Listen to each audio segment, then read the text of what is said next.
नमस्कार. झेप या कार्यक्रमात मी स्मिता आपलं पुन्हा एकदा स्वागत करते. मागील आठवड्यात आपण उलगडत होतो डॉक्टर श्री अविनाश कुलकर्णी या मराठी उद्योजकाचा जीवन प्रवास आणि त्यांची यशोगाथा.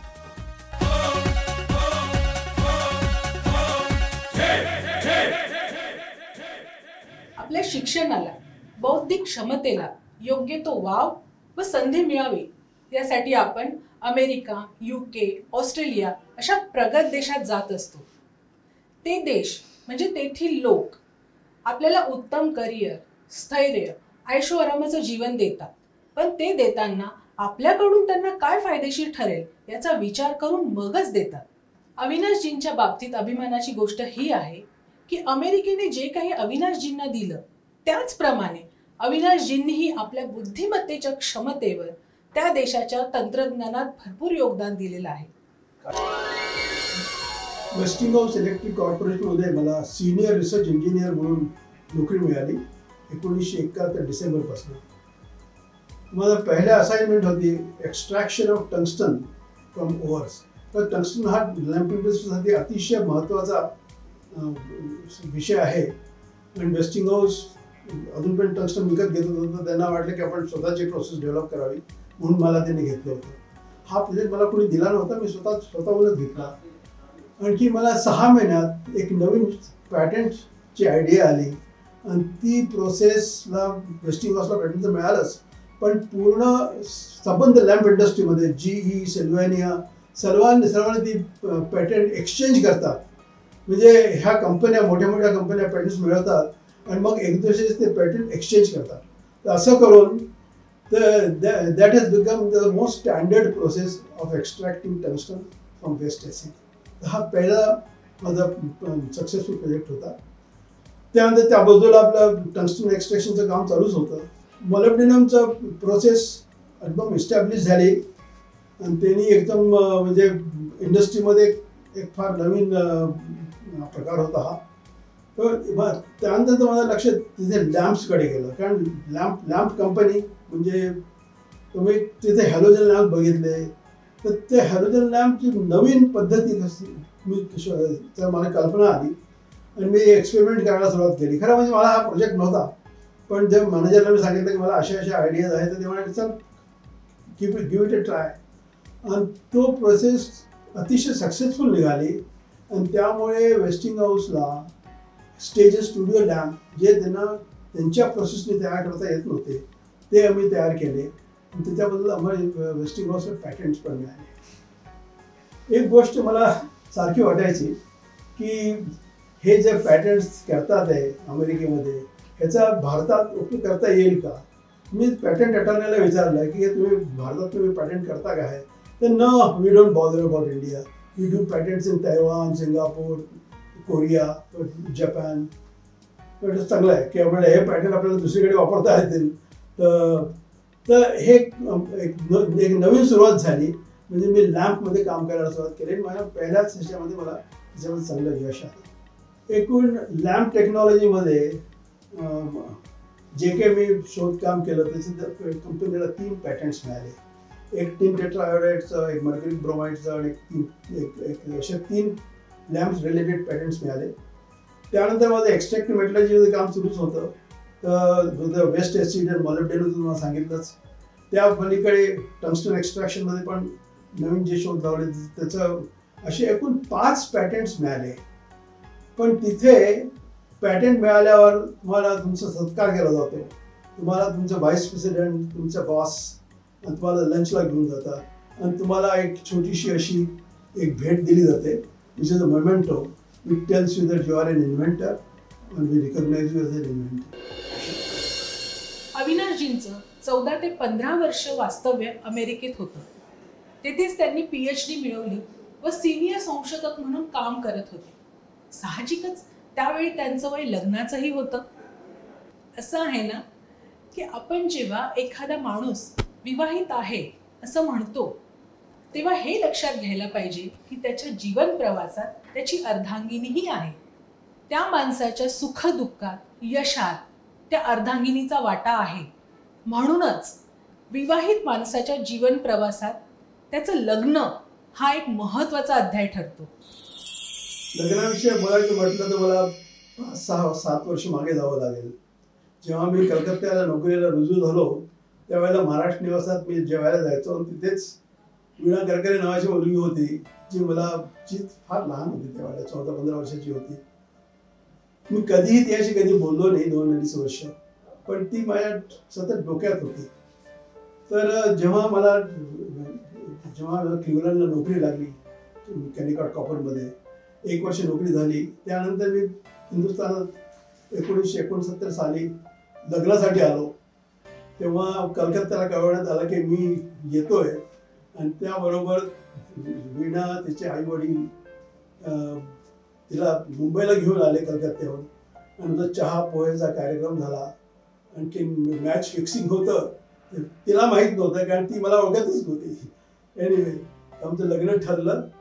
आणखी जानेवारी 10, 1970ला आमचं लग्न कलकत्त्याला महाराष्ट्र निवासात झालं. त्यानंतर ती बी फार्म म्हणजे बॅचलर ऑफ फार्मसीच्या फायनल इयरला होती आणि तिची परीक्षा होणारच होती 2 महिन्यांनी. पण तो माहिती त्यावेळेला कलकत्त्याला नक्सलाईटचं फार अतिशय गंभीर विषय होता. तिथे ती परीक्षा पोस्टपोन होत गेली. शेवटी ऑगस्ट 1970मध्ये परीक्षा न देता ती अमेरिकेला आली. आणखी ती आम्ही त्यानंतर आम्हाला वाटलं की तिने परत बी फार्म कम्प्लीट करावं म्हणून ती पुढच्या वर्षी हिंदुस्थानात परत आली आणि तिने परीक्षा दिली. तिचे फायनल इयरची ती फार्मसीमध्ये होती, पण जर तिला अमेरिकेत फार्मसी डिग्री पाहिजे असते तर तिला परत 3 वर्ष कॉलेजला जावं लागेल. त्यामुळे आम्ही ठरवलं की तिने परत जावं हिंदुस्थानात आणि आपली फार्मसीची डिग्री जादवपूर युनिव्हर्सिटीहून परत घ्यावी. त्याच्यासाठी परत भानगडी सुरू झाल्या कारण त्यावेळेला कलकत्त्याला नक्षलाईटची पोझिशन एवढी खराब होती की शेवटी डिसेंबर 1970मध्ये परीक्षा झाली आणि त्यावेळेला पाकिस्तानचा वार सुरू झाला आणि त्यामुळे बऱ्याच भानगडी झाल्या. पण she was able to come back to America आणि 1971 डिसेंबरमध्ये आम्ही वेस्टिंगहॉउसला माझी नोकरी आणखी आमचं वैवाहिक जीवन तसं नीटरीत्याने सुरू झालं. 2 गोष्टी जी वीणा माझ्यामध्ये खूप कॉमन होत्या ते म्हणजे हिंदुस्थानात परत यायचं. ही फार मोठी माझाही तेवढाच विश्वास होता, त्याचाही तेवढा विश्वास होता की आपल्याला हिंदुस्थानात परत जायचं आहे. आणि दुसरी गोष्ट म्हणजे संगीत.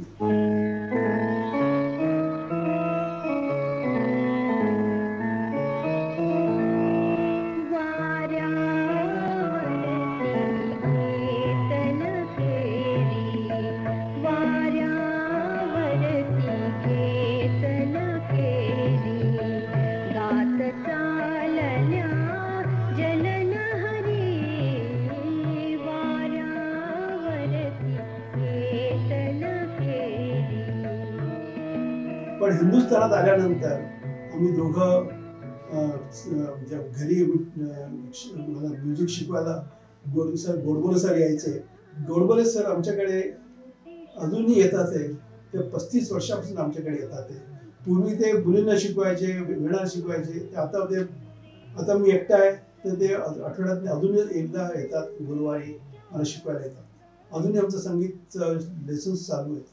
बाबा हे खूप छान गातात आणि माझी आई पण प्रोफेशनली सुद्धा गायची आणि त्यामुळे आमच्या घरात कायम एक संगीतमय वातावरण असं असायचं.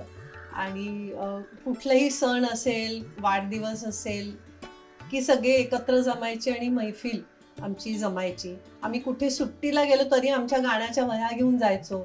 आई, बाबा, मी, माझी बहीण सगळे बसून आणि आम्ही अगदी उशिरापर्यंत आणि भांडून आता नाही, आता मी म्हणणार असं म्हणून आमची ती मैफिल खूप छान रंगायची.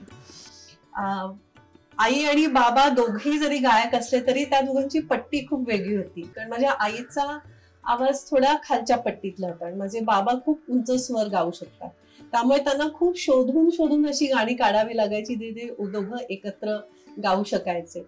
And actually it was a metaphor also की दॅट्स हाऊ इज लाईफ, की सूर आपल्याला जुळवायचं असेल तर दोन्हीकडनं आपल्याला प्रयत्न करायला लागतात. हिंदुस्थानात यायचं हे आम्ही लग्नाच्या आधीच ठरवलं होतं. खरं म्हणजे आणखीन सर्व लोक ठरवतात पण नंतर ते बदलतात, पण आमचं तसं काही झालं नाही. मला माहित होतं की मी सायंटिस्ट आहे, तर मी MBA केलं म्हणजे थोडं कळावं घ्या बिझनेसबद्दल. हॅलोजन लॅम्पची जी नवीन टेक्नॉलॉजी डेव्हलप झाली होती त्यामुळे पॉसिबिलिटी झाली की मला हिंदुस्थानात जाता येईल. तर मी ही आयडिया माझे एक फेलो वर्कर तिथे वेस्टिंगहॉउसमध्ये होते, महेंद्र शाह, त्यांना आम्ही सुचवली. त्यांना पण ती आयडिया खूप आवडली आणि आम्ही पुढे 6 वर्ष म्हणजे 73 ते 79 आम्ही सतत भेटत होतो आणि हळूहळू आम्ही ते इक्विपमेंट गोळा करत होतो. सगळं सेकंड हँड इक्विपमेंट होतं, आम्ही कुठलं ते गोळा केलं. आणखी we can make it work एवढं आम्हाला माहीत होतं. तर हे इक्विपमेंट गोळा करून आम्ही मुंबईला मी 3-4 ट्रिप्स केल्या. म्हणजे नाशिकला गेलो होतो, देवासला गेलो होतो आणि मक्कडपुळा म्हणजे आणखीन पुण्याला आलो. सर्व ठिकाण माझे 5 ठिकाणी मी गेलो होतो सिलेक्शनला. तर पुण्याला मी सिलेक्ट केलं कारण पुण्यामध्ये लिक्विड नायट्रोजन अवेलेबल होतं. आणि हे सर्व आम्ही एक प्रोजेक्ट रिपोर्ट तयार केला, मार्केटिंग स्टडी केली आणि त्याने सांगितलं की ह्या हॅलोजन लॅम्पला प्रचंड स्कोप आहे हिंदुस्थानात. तर असं करून आमचे फायनल तयारी झाली. आणखीन एक चार्टर्ड अकाउंटंट आम्ही मुंबईचा हायर केला. त्यांनी संबंध SSI registration, MSMC loan sanction, MIDC मध्ये शेड अलॉटमेंट, इम्पोर्ट लायसन्स, हे 4-5 महत्त्वाच्या गोष्टी त्या चार्टर्ड अकाउंटंटने आधीच केल्या होत्या.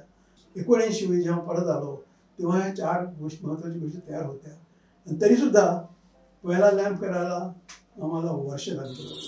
हिंदुस्थानाला कर्मभूमी करण्याचा अविनाशजींचा निर्धार हा त्या काळी तशी जोखीमच होता. हिंदुस्थानात ब्युरोक्रेसीचा विळखा एवढा प्रचंड होता की MSMC लोन सँक्शन झाल्याशिवाय सुद्धा आम्हाला ते सर्व कंडिशन्स फुलफिल करायला 10 महिने लागले. एकूण नोव्हेंबर 1980 मध्ये आम्हाला MSMCचं लोन मिळालं, हाती आलं. आणखीन आम्ही शेड विकत घेतली आणि तिथनं मला परत जवळजवळ 10 महिने लागले लॅम्प मॅन्युफॅक्चरिंग करण्यासाठी. मी एकटाच सुरुवातीला इथे आलो आणि महेंद्रच्या जवळजवळ 15 महिन्यांनी हिंदुस्थानात परत आला. त्यांनी तिथनं निघण्याच्या आधी सर्वच आमचं जे इक्विपमेंट होतं जिच्या अगेन्स्ट आम्हाला MSMCचं लोन मिळालं होतं ते त्यांनी डिस्पॅच केलं. आणखीन इथे आल्यानंतर कस्टम क्लिअरन्स वगैरे सगळं झालं. पण पहिला लॅम्प सक्सेसफुली करायला आणि कमर्शियली ॲक्सेप्टेबल करायला आम्हाला जवळजवळ 2 वर्ष लागली. सप्टेंबर 81 मध्ये आम्ही पहिला लॅम्प विकला. पण जेव्हा लॅम्प विकला त्यानंतर एकदम लॅम्प इंडस्ट्रीमध्ये खळबळी उठली असंच म्हणावं लागेल. कारण फक्त फिलिप्सकडे हॅलोजन लॅम्प होते, बाकी सर्व 12-15 कंपन्या ज्या लॅम्पच्या होत्या त्यांच्याकडे हॅलोजन लॅम्प नव्हते. तर ते हळूहळू करून सर्व आमच्याकडनं लॅम्प घ्यायला लागले. एक महत्त्वाची घटना म्हणजे जुलै 1985 मध्ये माझा मेहुणा शिरीष करकरे जो जाधवपूर युनिव्हर्सिटीमध्ये ज्यांनी केमिकल इंजिनिअरिंगची डिग्री घेतली होती आणि 2 वर्ष त्यांनी कॅस्ट्रॉलमध्ये नोकरी पण केलेली होती आसाममध्ये.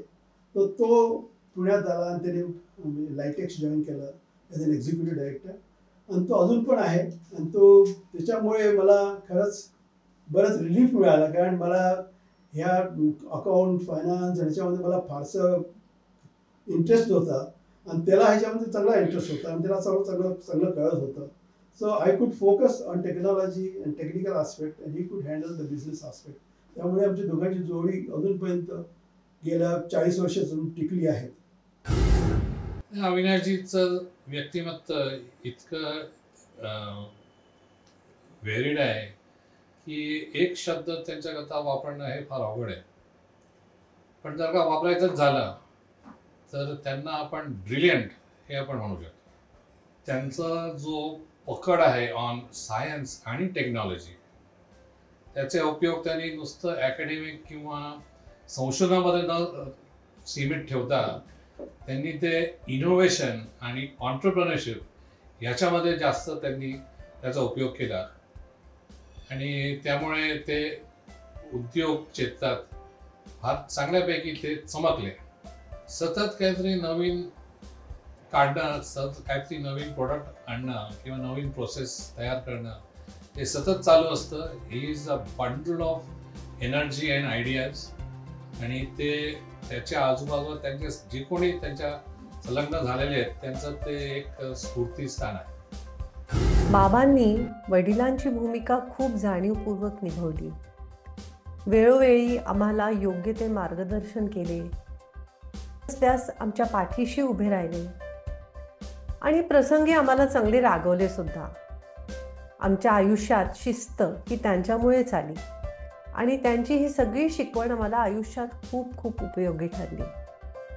आम्हाला बाबांनी खूप काही दिले, पण सर्वात महत्त्वाची आणि मौल्यवान गोष्ट म्हणजे आध्यात्मिकतेचे जे दृष्टिकोन आहे किंवा त्याचे महत्त्व आणि एक सात्विक जीवन जगणे, हीच त्यांची सर्वात महत्त्वाची शिकवण आहे असं मी म्हणेन. 1981 मध्ये जेव्हा आम्ही लॅम्प ब्रँडिंग सुरू केलं वेगवेगळ्या कंपनीसाठी, तर शेवटी 88 साली आमच्या जवळ 8-9 ब्रँड्स आमचे तयार झाले होते आणि त्यामुळे आमचा खरा लॅम्प सेल फिलिप्सच्या पुढे गेला होता. आणि त्या दरम्यान नंतर 8 वर्षांनी फिलिप्स स्वतःच म्हणाले की तुम्ही आमच्यासाठी लॅम्प कराल का. तर असं हा कदाचित एक टर्निंग पॉईंट म्हणता येईल. ॲक्च्युली लॅम्प मॅन्युफॅक्चरिंग, हाय टेक्नॉलॉजी लॅम्प मॅन्युफॅक्चरिंग मध्ये मल्टीनॅशनलचा कसा विळखा आहे, तर तुम्हाला मशीन्सच घेता येत नाही. त्यामध्ये मला फिलिक्स आयगनहियर हा एक स्विस सिटीझन, याच्याशी माझी ओळख झाली आणि शेवटी आमची मैत्री एवढी घट्ट झाली की मी त्याच्या घरी जवळजवळ 25दा गेलेलो आहे आणि तो हिंदुस्थानात 10-15दा आलेला आहे. माझ्या दोन्ही मुलींचं लग्न त्यांनी अटेंड केलेली आहे. आमची खूप मी त्याच्या घरी जाऊन वीणाबरोबर जाऊन तिच्याकडे राहिलेलो आहे 4-5दा.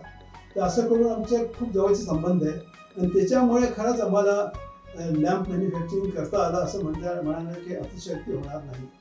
आणखीन एक दुसरे गृहस्थ ज्यांनी आम्हाला खरंच मदत केली ते म्हणजे दिनकर मेहता. ते मुंबईचे बिझनेसमॅन होते. त्यांना मी नेहमीच भेटायचो, त्यांचा सल्ला घ्यायचो, ॲडवाईस घ्यायचो आणि त्यांनी फायनान्शियल पण हेल्प केली आम्हाला. आणि तसेच G.A. शेणवी इंदोरचे, त्यांनी पण आम्हाला बरीच मदत केली आणि गायडन्स केली. उद्योग म्हटला की त्याच्यात चढ उतार, यश अपयश, स्पर्धा अशा गोष्टी आल्याच. शिवाय उद्योजकाच्या हातात नसलेल्या अशाही काही गोष्टी आहेत ज्याचा परिणाम त्याच्या उद्योगावर होऊ शकतो. उदाहरणार्थ एखाद्या करामध्ये होणारी वाढ, घट किंवा सूट, औद्योगिक कायद्यात होणारे बदल, देशांतर्गत किंवा जागतिक मंदी, आयात निर्यात यासंबंधी होणारे कायदे बदल वगैरे वगैरे अशा गोष्टींचा चटका सोसल्यानंतर एक सृजन उद्योजक आपल्या उद्योगात लवचिकता ठेवू लागतो. 1992 साली लायटेक्सवर देखील असंच एक संकट येऊन कोसळलं होतं. 1992 साली दिल्लीला एक फिनिक्स नावाच्या कंपनीने एक हॅलोजन लॅम्पचा कारखाना सुरू केला.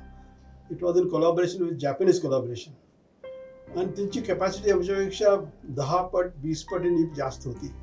आणि मुख्य म्हणजे एक्साईज ड्युटी त्यांनी मॅनेज केलं की ते ना 0% एक्साईज होती आणि आमच्या रेंजमध्ये आम्हाला 35% होती. तर त्यावेळेला एक्साईज 35% डिफिशियंटची म्हणजे हँडिकॅप करून आम्ही त्यांच्याशी 3 वर्ष झगडत होतो. फॉर्च्युनेटली गव्हर्नमेंट ऑफ इंडियाचे एक्साईज रूल्स बदलले आणि त्यांनी हॅलोजन लॅम्पला 15% एक्साईज केला आणि त्यानंतर आमचं संकट सुटलं. त्यामध्ये त्या दरम्यान आम्हाला प्रचंड नुकसान झालं. बाय लेट 80s म्हणजे आमच्याकडे जवळजवळ 8-10 ब्रँड्स होते. त्यामुळे आमचं सेल लॅम्पचा फिलिप्सच्या पुढे गेलेला होता. आणि नंतर 1996 साली फिलिप्सनी स्वतःच सांगितलं की की तुम्ही आम्हाला लॅम्प देऊ शकता का. त्यांची स्वतःची फॅक्टरी होती कलवाला, अजूनही आहे, अजून म्हणजे त्यावेळेला होती, ती त्यांनी बंद केली आणि ते म्हणजे हॅलोजन लॅम्प त्यांनी बंद केले. आणखीन त्यांनी आमच्याकडनं लॅम्प घ्यायला सुरुवात केली. So that can be called the turning point for Litex. आम्ही फिलिप्सची कॉम्पिटिशनमध्ये उभं राहिलो आणि शेवटी फिलिप्सच आमच्याकडे प्रोडक्ट घ्यायला आले. हॅलोजन लॅम्पचं आमचं प्रोडक्ट इस्टॅब्लिश झालं होतं मार्केटमध्ये, बऱ्याच ब्रँडमध्ये आम्ही विकत होतो. पण त्याच वेळेला आम्ही एक नवीन प्रोडक्ट लॉन्च केला, तो म्हणजे इन्फ्रारेड लॅम्प. इन्फ्रारेड लॅम्प म्हणजे हॅलोजन लॅम्प लायटिंगसाठी वापरतो, पण इन्फ्रारेडचा लॅम्प हिटिंगसाठी, रेडिएशन हिटिंगसाठी वापरला जातो. आणखीन ह्या लॅम्पचं खरं म्हणजे हिंदुस्थानात फारसं ॲप्लिकेशन नव्हतं, तर ते ॲप्लिकेशन वाढवावं, ह्याचा डिमांड वाढवावा म्हणून की नवीन कंपनी सुरू केली का Lytel infrared systems private limited. Lytel infrared systems private लिमिटेडचे एक्झिक्युटिव्ह डायरेक्टर माझे एक जुने मित्र प्रमोद शृंगारपुरे, जे किर्लोस्कर कन्सल्टंटचे व्हाईस प्रेसिडेंट होते, त्यांना आम्ही नियुक्त केलं. तर त्यांचे नवीन प्रॉडक्ट इन्फ्रारेड ह्याच्याकरता नवीन कंपनी सुरू करायची होती आणि माझ्या प्रोजेक्ट्समध्ये इन्फ्रारेडच्या ॲप्लिकेशन्सविषयी माझा काही स्टडी झालेला होता. त्यामुळे आम्हाला दोघांना गप्पा मारायला इंटरेस्ट आला त्या विषयावरती आणि त्याच्या लक्षात आलं की हे नवीन मार्केट शोधायला लागणार आहे आणि त्याकरता त्यातला नॉलेजेबल माणूस लागेल. आम्ही एकत्र आलो, त्यांनी मला रिक्वेस्ट केली, त्याप्रमाणे मी तिथे मग नवीन कंपनी चालू करताना पहिल्यापासून कंप्लीट प्रोजेक्ट रिपोर्ट बनवण्यापासून मी त्या कंपनीमध्ये इन्वॉल्ड होतो आणि महेंद्र शाह बरोबर होते आणि आम्ही चालू केलं. तेव्हा ह्या शॉर्टवेव्ह इन्फ्रारेड लॅम्प हा जो त्यांचा प्रॉडक्ट होता, ह्या प्रॉडक्टला इंडियामध्ये अगोदर कुठेही काही ॲप्लिकेशन डेव्हलप झालेलं नव्हता, कारण कोणीही पूर्वी इंडियात बनवलेलं नव्हतं. आणि इंडियात जे इन्फ्रारेड फिलिप्स बनवायचे ते वेगळ्या प्रकारचे होते आणि त्याच्यापेक्षा ह्याच्यात काही ॲडव्हान्टेजेस होते, पण ते ॲप्लिकेशन सगळ्या डेव्हलप कराव्या लागल्या. म्हणजे हे जास्ती चांगलं आहे हे लोकांना पटवून देऊन त्याच्या ॲप्लिकेशन्स करायच्या, हे सगळं मी डेव्हलप केलं. आणि ते करताना अविनाश कुलकर्णी यांनी मात्र कुठेही काही मला जसं करायचं होतं तसं करू दिलं. म्हणजे त्यांचं जर अंतर्मनाशी बघाल तर त्यांनी just because he was chairman of the company किंवा त्यांची सगळी इन्व्हेस्टमेंट भरपूर त्यांची होती किंवा त्यांचं प्रॉडक्ट त्यांनी स्वतः प्रॉडक्ट डेव्हलप केलेला होता, ह्या सगळ्याचा आणि माझ्या कामाचा त्यांनी काही संबंध ठेवला नाही की त्याच्यामुळे त्यांचं इन्चार्ज राहतील वगैरे असं काही नाही. मला जे करायचं होतं ते मी केलं आणि ही जी आहे ही क्वालिटी जी आहे त्याची, त्या क्वालिटीमुळेच ती फॅक्टरी व्यवस्थित वरती येऊ शकते. 1980 लेट 80sमध्ये फोटोकॉपियर्स खूप पॉप्युलर झाले होते आणि त्याच्यासाठी जे लागणारे लॅम्प होते फक्त जपानमध्ये तयार होत होते. तर even America, rest of the world was importing from Japan. तर आम्ही डिसाईड केलं की मी हे लॅम्प मी स्वतः डेव्हलप करू लायटेक्समध्ये आणि हे मार्केट कॅप्चर करू. आणि खरं म्हणजे त्यांनी तसं झालं. आम्ही सुरुवातीला आम्हाला खूप अडचण आली, आमचे लॅम्प परफेक्ट नव्हते, पण त्याच्यामध्ये जे रोड साईड कॉपियर्स जे होते ज्यांना क्वालिटी तेवढी क्रिटिकल नव्हती त्यांनी आम्हाला सपोर्ट दिला आणि अशा सपोर्टमुळे आम्ही ते प्रोडक्शन वाढवू शकलो. आणि शेवटी मोदी झेरॉक्ससारखा मोस्ट डिमांडिंग कस्टमर सुद्धा आम्ही सॅटिस्फाय करू शकलो. पण त्याचं जर आम्हाला ह्या रोड साईड कॉपियरचा सपोर्ट नसता मिळाला तर आम्हाला प्रोडक्शन वाढवता आलं नसतं आणि आम्हाला ती मंजिल मोदी झेरॉक्सची आम्हाला गाठता आली नसती.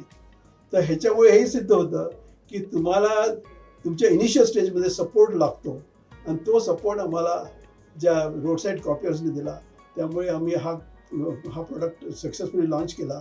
आणखी 1995 साली तर this was the highest selling product for us.